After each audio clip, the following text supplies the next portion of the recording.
It's just a cigarette, and it cannot be that bad.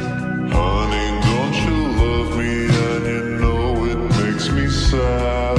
It's just a cigarette, like you always used to do. I was different then, I don't need them to be. Did you know that there is a mummy in Sicily that blinks? Yes, she blinks. This is Rosalie Lombardo, who died of pneumonia in the 1920s at the age of 2 years old. Rosalie is perfectly preserved, from her external features to her internal organs, but that's not the strangest part. Her eyes are still as blue and flawless as the day that she passed away. She simply looks like a child taking a nap.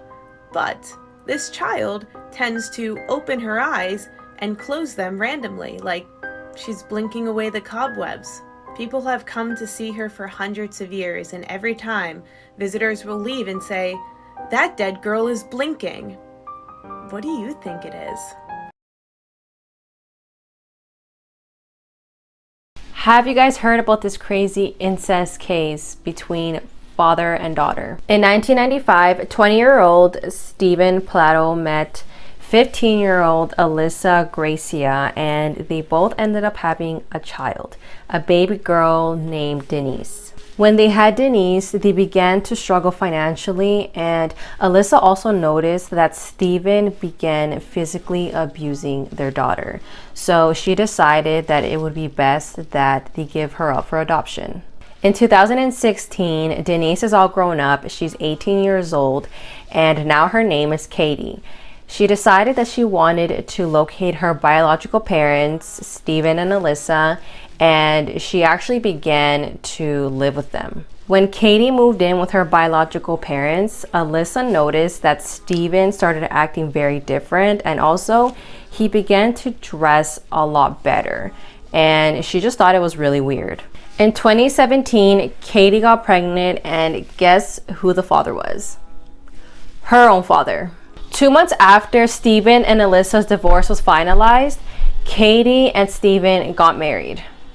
When they gave birth to their baby boy, they were then arrested and were charged for incest, and later on they were set free on bond. In 2018, Katie began to see a different side of Stephen, so she decided to end the relationship. What happened after is devastating. Stephen took their newborn baby, he suffocated him and then put him in a closet, and then he shot and killed Katie and her adoptive dad, and then he turned the gun on himself.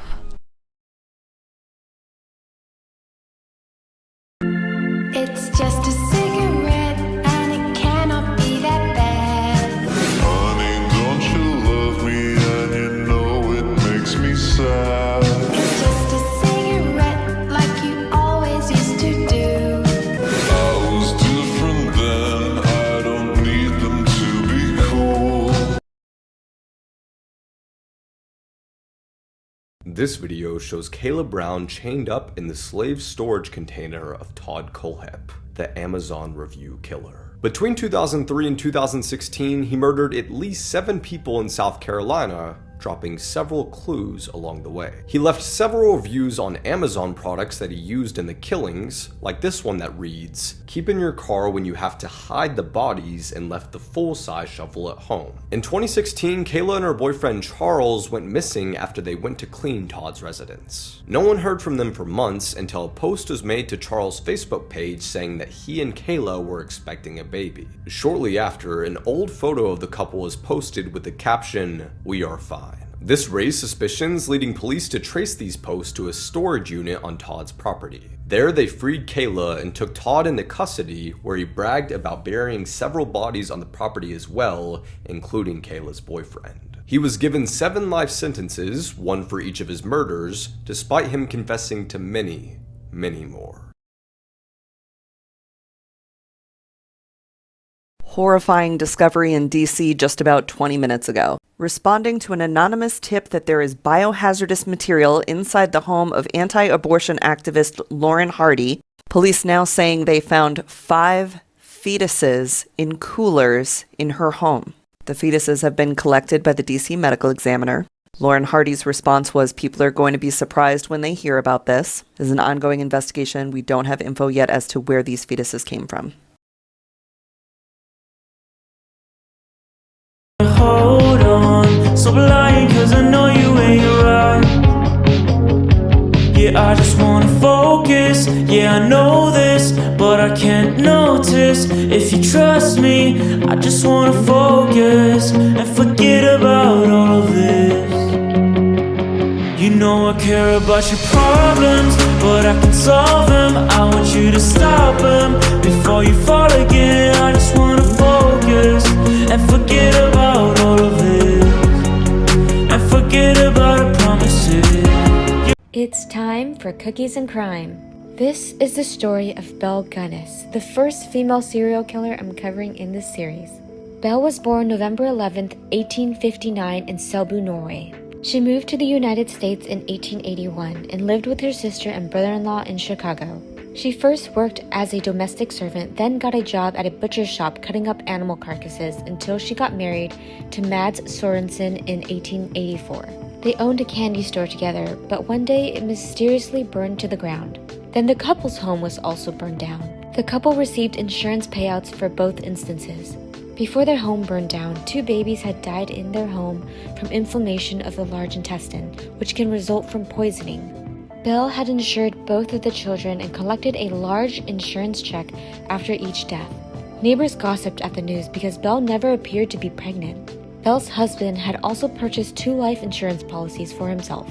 On July 30th, 1890, both of those life insurance policies overlapped, one expiring that day and the other beginning. Mads died of a cerebral hemorrhage that day. Belle explained that he had come home with a headache and she provided him with medicine for the pain. But when she later checked on him, he was dead. Belle collected a total of $5,000 from both life insurance policies. That's equivalent to about $140,000 in today's money. With that money, she moved to LaPorte, Indiana and bought a pig farm. On April 1st, 1902, Belle married a Peter Gunness. The following week, Peter's infant daughter died of an unknown cause in Belle's care. And then 8 months later, Peter died of a skull injury. Belle told police that Peter had reached for something high on a shelf and a meat grinder fell on him, smashing his skull. They suspected her of murder, but nothing came of the case. Belle was able to collect insurance money for Peter's death. Then, Belle started placing marriage ads in the Chicago newspaper. After corresponding with these men for a few months, they would come to the farm with a large amount of cash and the promise of marriage and would never be heard from again. Then, in April 1908, Belle's farmhouse burned to the ground. In the ruins, authorities found the bodies of a headless adult woman who they initially believed to be Belle Gunness and her 3 children. Local newspapers headlined with Belle as a praiseworthy woman who died in a fire in a desperate attempt to save her children.